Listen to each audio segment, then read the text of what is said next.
morning. Welcome to Viewpoint, your program of personalities, politicians, and perspectives.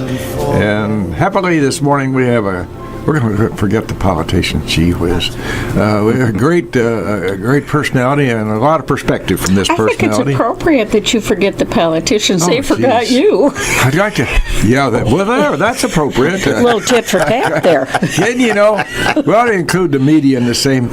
I watched that media in the room there at the White House while they were grilling, not questioning, grilling the Navy doctor who had given the physical and the mental so-called mental to our president. And those people were so inane and so stupid. The common streetwalker in a little town and village in Italy would know more than what they know. They were just You're down to brass tacks this morning, bud. The most inane questions. What's his waist size? I'm surprised they didn't ask him what he had for cereal in the morning. It was just, no substance of any questioning at all. Right.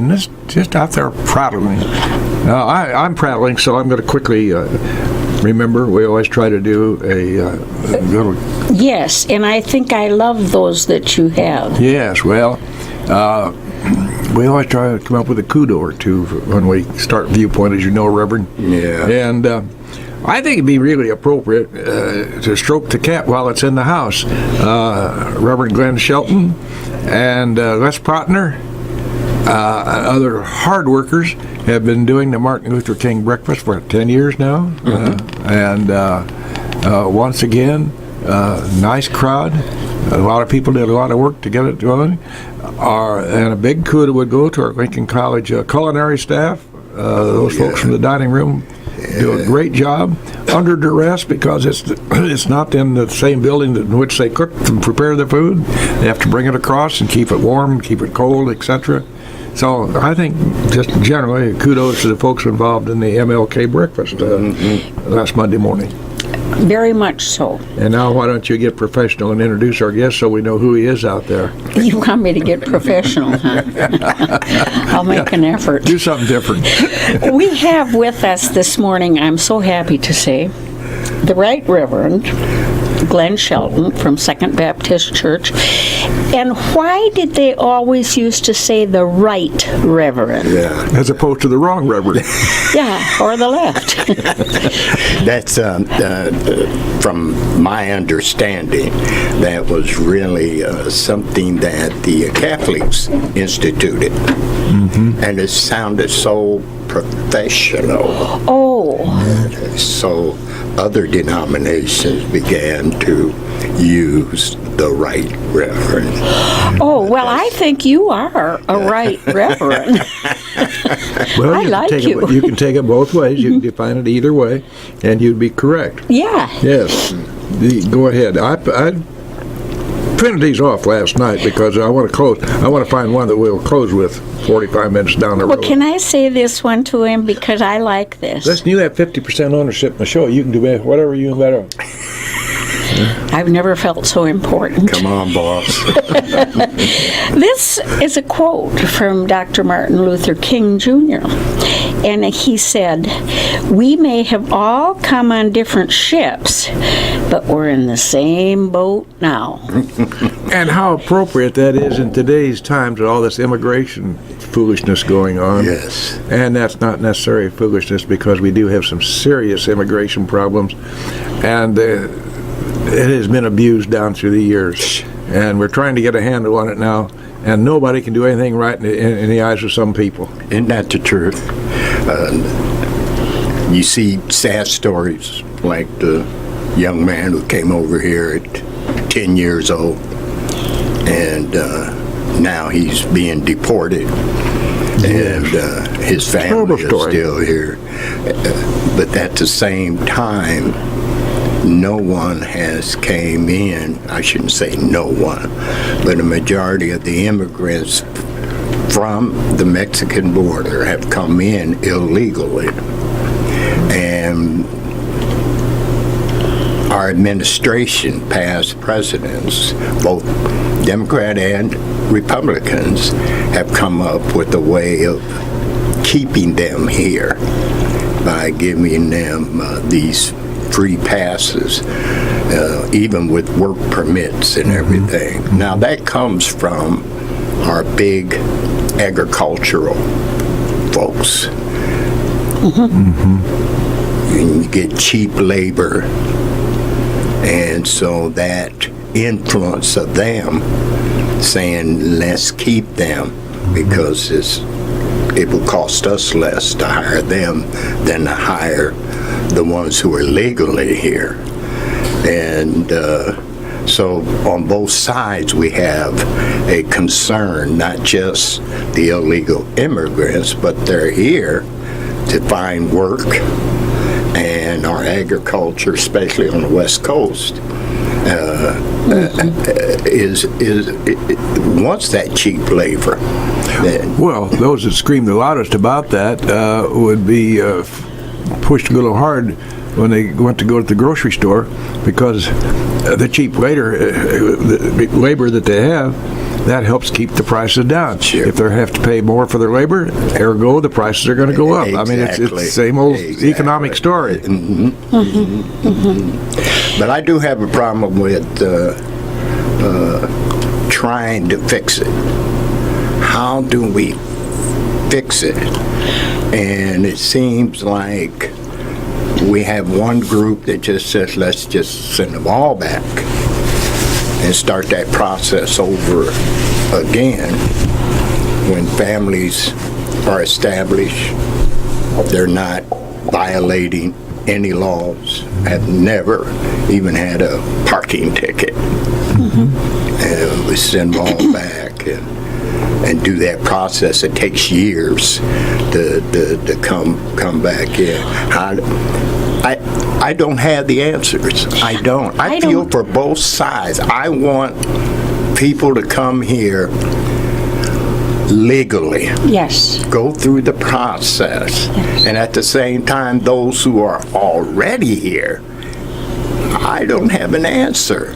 Well, neither do the politicians. Excuse me for using that word. Yes, we're on air. But, You shouldn't swear like you know, in the olden days when I went to school, I thought that I understood that the politicians were supposed to sit down like ladies and gentlemen in the truest sense of the word on both sides of the table, and they were to discuss this like adults and come to a meeting of the minds.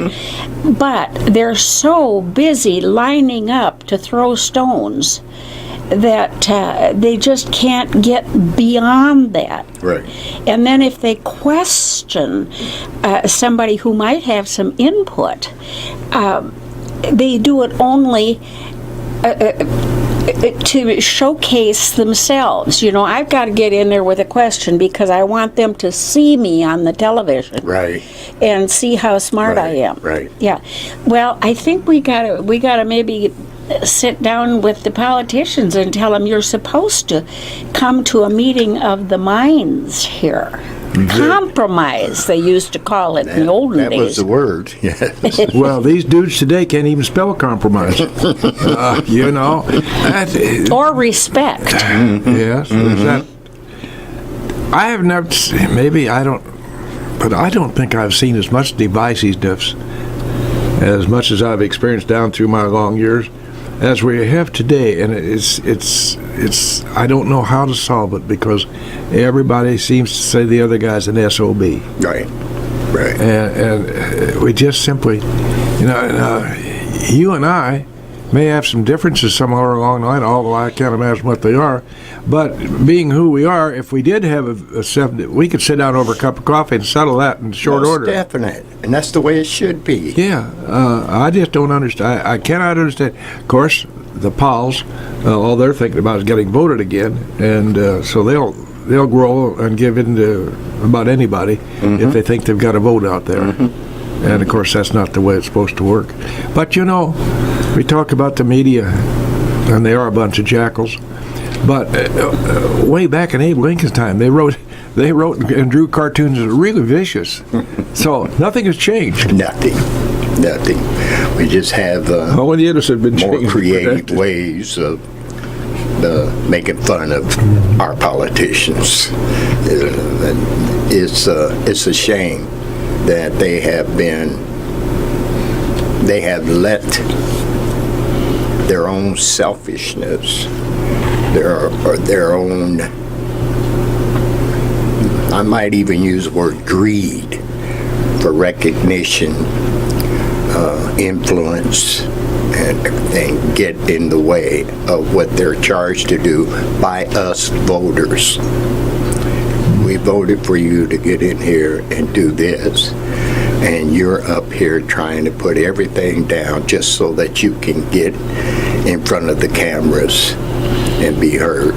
Yeah, look at me. Here I am. Yeah. 648-5510. Our guest this morning is Reverend Glenn Shelton, a dear friend of most all of us. I don't know if he has anybody that doesn't really like him. I affectionately call him Father Silvertongue because he's such a good speaker. And by the way, that extraction speech you gave at the breakfast the other morning was one of your best speeches. He gives what I call the extraction speech. That's pony up, folks. Drop some money in it. What was the free will offering? Do you have a figure on that?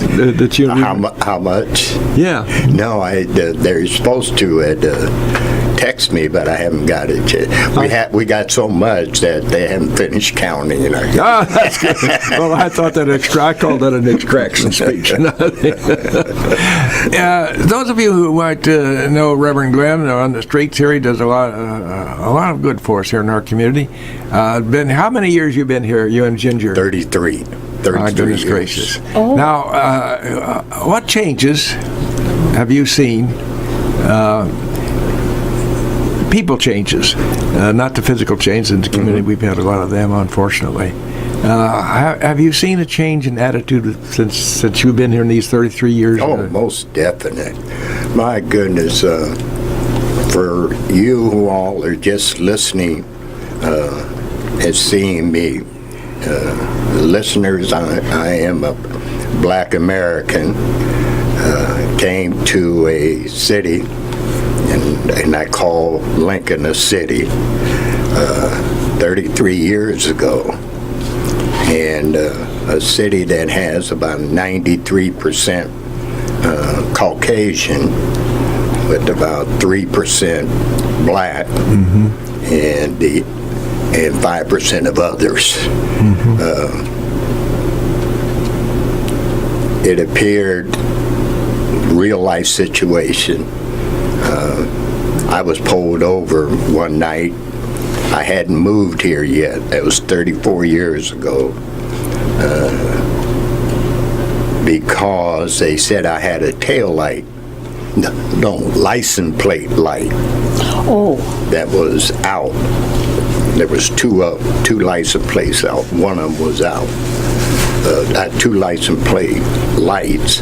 One of them was out. That's what they said.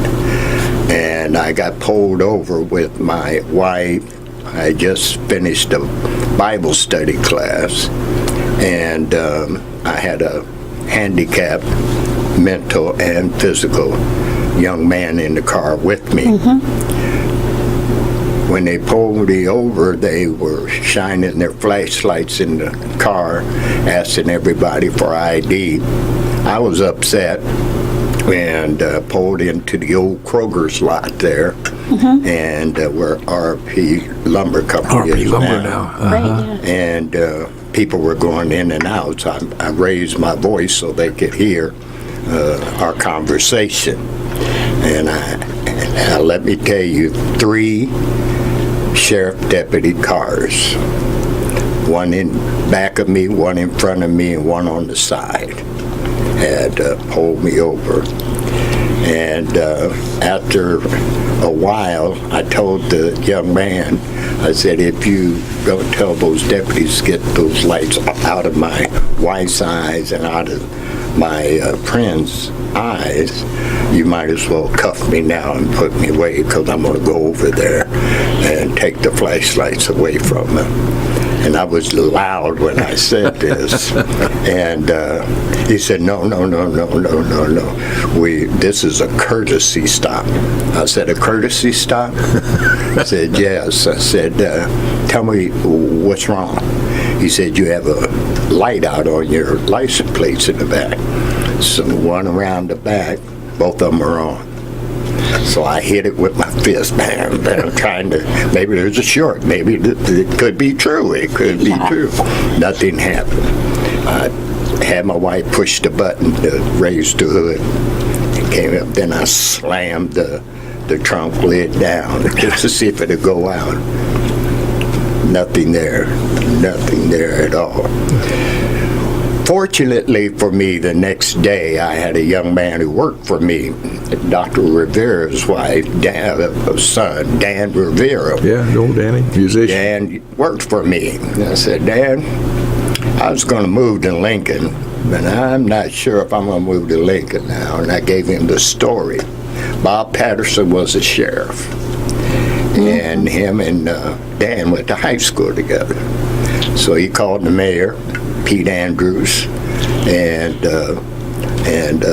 Bob Patterson, tell them what happened to me. Found out that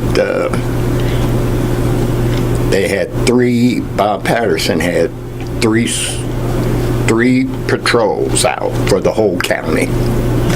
Yeah, And they were in the Kroger's parking lot that night. All together.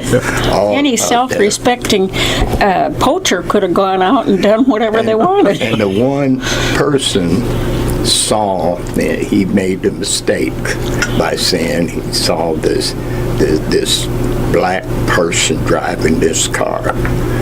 And the person in the back, who was severely disabled, Yes. turned around and looked, because he said to me, in his way, that the police will rush. Don't worry about it. We're not doing anything. But that gave him suspicion, the deputy. So I guess he radioed his other ones, fearing that this black man might be trouble. That was just one. I used to speak out against injustice. I spoke about the high school and the word nigger being etched into the window seal. I heard that the students were calling the black students nigger, and I had quite a few teenagers that were going to school there. And when I had kicking it with the pastor, they would tell me about their experience in high school. So I went out to the school and I spoke to the principal, who, of course, I told her, I said, I know you're going to back your teachers up, but this kind of behavior cannot be tolerated. Kids come for an education and they're being called these names all the time. Well, that got some publicity. I had retired teachers call me and said, yes, this has been going on for years. And I said, why didn't you speak up back then? They said, well, we'd have lost our job if we'd have said anything. So Channel 20 came and the newspapers and all that came. Glenn became a notoriety. Oh, man. my. So anything that I became the spokesman for the poor, disenfranchised, the oppressed, and the minority group, because they would call me all the time. I've been threatened. I've been told we don't need your kind in this town. Get out of town. I've gotten letters from people saying the same thing to me, simply because I was raising the awareness and the conscience of the people. I wasn't making accusations. I was speaking facts of what was going on. So now, today, oh my goodness gracious, has there been a change? Listen, and it may be me and it may not be me, but this is my observation. Every time I see a policeman or a sheriff's deputy and we speak, I tell them, be careful out there. I'm depending on you to keep our community safe, but you be careful. I build up a relationship with people. I'm not antagonistic. I just want you to know that these things are going on. What are we going to do about it? What are we going to do about it? The jury, our selection process.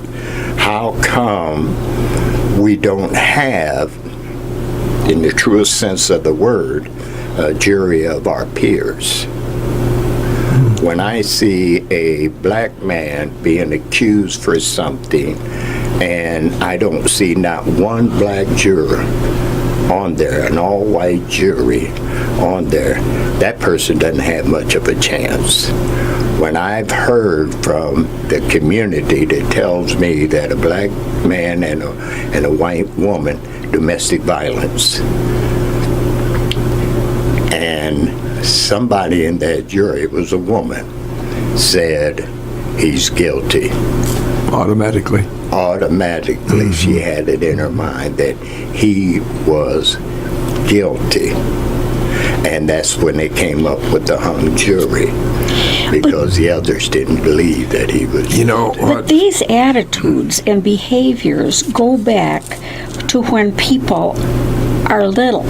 Right. You didn't allow your kids to say that N-word. If you grew that up in wasn't a lucky, appropriate. If you grew up in a lucky family, you talked about guilty. We're going to be guilty of malfeasance. Oh. If we don't recognize our sponsors. So go right ahead, Mr. Ash.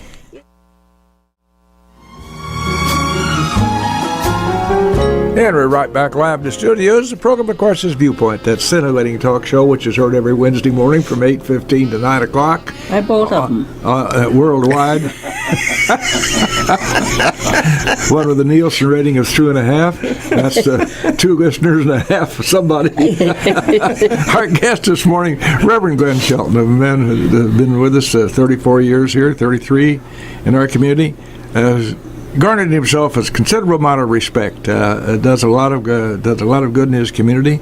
We're talking about race and so forth, Reverend Shelton. One of the guys who I think is the worst perpetrator of this divisiveness, Congressman Al Sharpton. Thank you very much. I can see his face. The guy owes you and I a lot of money in his back taxes and so forth, and he's coming out there almost daily, certainly weekly, with some mouthy expression. All he does is stick a big paddle in the pot and stir it up. Doesn't do one damn thing to help the cause. And how do you feel about a guy like Al Sharpton? Well, you hit the nail right on the head. He does not help. He keeps the flames going by fanning the fire all of the time, because there is a segment out there that is on his side. He embarrasses me as a black American. I'm embarrassed by his talk, his hatred towards anyone who is white. Now, that may not be an accurate statement, because he needs to talk to the whites to be heard anywhere at all. But he's always negative in everything that he says. He doesn't bring out any positives. It's like the media is doing to our president now, today. They want to bring out all of the negatives that they can find on him and never say anything about the positives in this 1 year that he has been in office. That hurts me as a black American. He has done some good. He's not perfect. I don't know of any president that was perfect, or any individual, as far as that goes, who was perfect, but he has done some good. Look at our economy today. Look at the Dow Jones and where it is, record record highs. I mean, and it seems like every month it climbs going up. and nothing goes right back up again. Eventually, that's going to spread out to everybody, and jobs will be created. We need to give this president some more time. What I do for President Trump right now today is I pray for him every morning. You ask my wife. Now my wife's a Democrat. Well, she's a wonderful girl. She's a Democrat. I could vote for her any day of the week. And I'm a Republican, so you know we have debates around the house. Yes. But I would suggest that Junior probably would prevail in the discussion. Yeah, she does. She wins. But you know, the poor president couldn't hang himself with the right rope to please these people. Exactly. Now, you used a term which is very common. We all use it. It's just part of our lexicon. And I read an interesting article by a black prominent, and I can't think of the gentleman's name right now. It came across the internet the other day. A columnist, among other things. Like the Ralph Shoals, boy, there's a bright guy. I mean, he nails it on. But this columnist spoke to the use of the word Black American. And it's become so common. But he suggests that he's not a Black American. He's an American who happens to be black. No different than me being, or Judy or Jim, white Americans. So maybe we just ought to quit calling them Black Americans and say Americans. How can you... We are so much tied into being politically correct. Yes. That we don't know what to say anymore. You can't say good morning in the right way. Somebody, you know.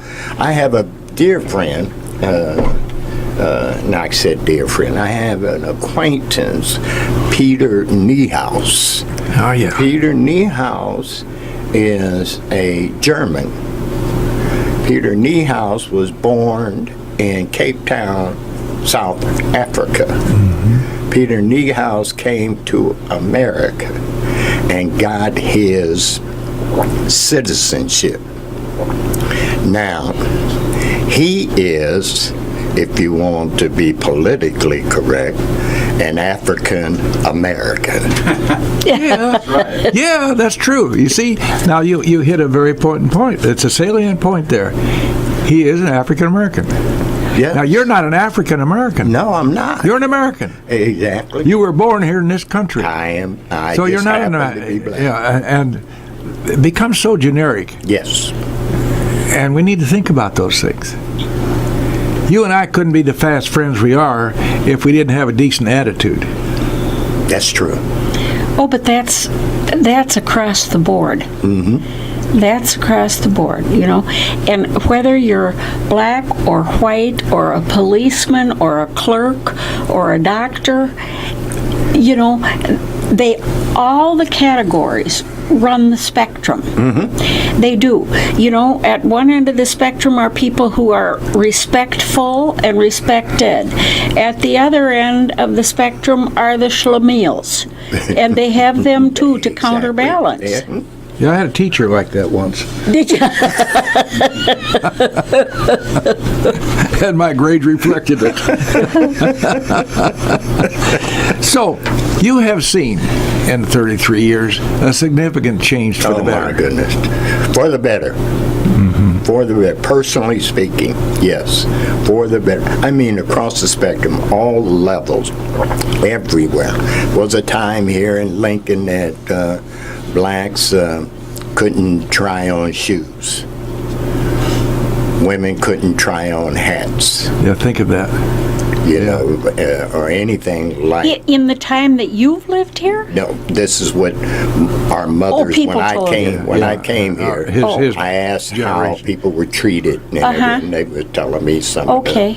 of the things that they had to go through and learn. Yeah. These things are gone now. They're gone. The equalization. You get some shoes. You don't have socks. You got some plastic socks that you could put on when you go and try on some shoes now. You want to try a wig on? They got something that'll cover your head now. so that you can try a wig on. And that's for everybody. That's for everybody. I shake a person's hand now, and 95% of them squeeze my hand. They're not. Casper milk toast. Yes. 33 years ago, I did this with people. And I've even had them. Rub you off. Yes, they're going to rub. They're going. Funny when that color didn't rub off at all. But it still goes back to their upbringing. Sure. Didn't anybody tell them? We were talking about the communications and getting to know people. Yes. What happened with the grandfather? He saw that what he was taught by his parents was not quite the same with me. What we do is lump people together. You know, if a white does something against me, then all whites are bad. Oh. Yeah, it's that assumption. Exactly. Well, he found that I was different. I wasn't like he was taught, like he thought, or anything like that. He told his wife, he said, I want him to do my funeral. Interesting. When he died, and all the kids came from Missouri and Kentucky and everything, they came up, and Mom said that I was going to do the funeral. Oh no! They called a local pastor in Lincoln and asked him to do the funeral. That pastor never did call me and tell me about what the family did, but Mom had her way. And I did it, but when I did it, in the back was his pastor. He had come to the funeral home. We had As a matter of support. And he was there. When it was over, after I told my story about this guy and my relationship with him, 2 of the sons, grown, came up with tears in their eyes and hugged me right by the casket. He said, you knew my dad, didn't you? I said, yeah, I knew him. And I knew what he believed, but it was destroyed when he got to talking to me and really know me for who I am. Not the color, but the person, your character, your personality. Once you get to know someone, everything changes of what you thought about that person. Exactly. Can't judge a book by its cover. So. Well, you know, That's right. Listeners, Judith and listeners, and we may include Jim in this remark too. Yeah, he's a nice man. I'm sitting here and I have these quotes by Martin Luther King Jr. in front of me that I printed out, and I'm kind of scanning them, and I came upon one that kind of speaks to our guest this morning and why he is so respected in the community. And Martin Luther King said this, life's most persistent and urgent question is, what are you doing for others? Well, I kind of think that kind of sums up what Glenn Shelton does in this community. He's always doing for others, and we appreciate that. That's why you're respected and you're liked, Glenn. We don't give a tinker's down whether you're black American or a Bessarabian. Exactly. What was that? What was that last one? That was a country I served in during Second War. Oh. All right. The big war there. The big war. The big one. The big one. My dad was in the big one. So, we've seen a lot of forthright good change. We got a long way to go, though. And the Al Sharptons and the Ralph Abernathy's, those people, helping. They don't help the situation one doggone bit. Or Charlie Dingle, who's a Dingleberry. Wrangle. Wrangle, that's it. Yeah, well, right. Wrangle, Dingle, who cares? Yeah. But those are the people that all they do is pour the gasoline a little more, and keep touching the fire. Yeah. And it doesn't help us one doggone bit. They don't copy who they say they love, and that is Martin Luther King. They'll quote him, they'll say everything about him so good and everything, and yet their actions go just the opposite way. They are like Black Panther, the violence, and they forget that Martin Luther King said it so well, violence begets violence. You know, and it just continues all the way through. You get nowhere standing on the outside shouting. The best change you can make is be inside, talking with everyone, giving your perspective, you getting the time to say it, allow them to respond back. Don't interrupt. We're so quick to want to say something before a person finishes speaking. You know, you mentioned demonstrations and shouting and all that. Which you kind of ask this question. You know, they all show up with hand-painted signs, some of them pretty fancy and all. You don't think they just painted those overnight, do you? And they have these demonstrations, and they bust these people in. They take them from Burton View and Beeston and Broadwell, and take them off and take them into Seattle, hand them signs, and they're supposed to be demonstrating. Those are not spontaneous, but they're written up as spontaneous, which is just silly. If you stop think about it just 30 seconds, right. not even that long, right. You know that's well not organized. spontaneous. Well organized. Yes. Yes. Yes. We hope this program been well organized. Yeah. Okay, at the risk of changing the subject here, I was thinking about church attendance. You know, I'm getting kind of long in the tooth now. And Jim said something about the other day. Yeah, and I've been going to church for a lot of years, and you know, no matter where you go, it seems that the attendance at church isn't what it used to be. You know, right. They used to have 700 members. Now they got 125. Why is that? Do people think they're too busy? Did people think they don't need it? What's the matter with us? Yes, it's a combination of several things. One, you have now your media, you got your television programs, and so I can go to church and watch it on TV. You also have people who don't believe like they once believed. Yeah. And how can you believe once and then decide you don't anymore? that's true. You always believe. Well, listen, funny, we got 2 minutes. When I joined the Baptist church, I was a Methodist. Oh, okay. So I got sprinkled when I got baptized. Yes. So when I joined the Baptist church, shortly after I got married, the pastor said, "Have you been baptized?" I said, "Oh, yeah." He said, well, "How were you baptized?" I said, "Well, I got sprinkled. I'm Methodist." He said, "Oh, no. Yeah, ain't gonna do. Right. You have to immerse." Yeah. And I said, "Okay." So we went in the water, and he said, "Do you believe that Jesus is great?" "Yes." "Do you believe that he died for your sins?" "Yes." "Have you confessed your sins?" "Yes." "I've done all of that." And he said, "Well, in the name of Jesus, I baptize you." And you know what? I said the right things, but it wasn't in my heart.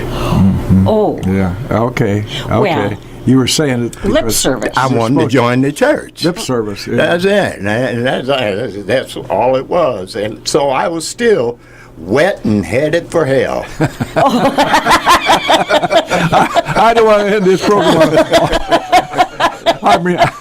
I don't want to end this on too light a note, but I'm reminded of the story about the gal in the southern states, and they baptized her in the creek, and down she went, and up, "Sister, do you believe?" And that went on to her. "Yes, sister, what do you believe?" She says, "I believe you're all trying to drown me." That's it. Oh, dear. So, on that note, we'll end the program with our appreciation for having our dear friend Reverend Glenn Shelton, Father bless you Silvertongue, all. with us. we always try to close with a quote, and I found this. I think this is about as appropriate as we can come up with. Martin Luther King Jr. said, and this is very profound: "I've decided to stick with love. Hate is too great a burden to bear." There you go. Thank you, Glenn Shelton. You bless you. Thank you.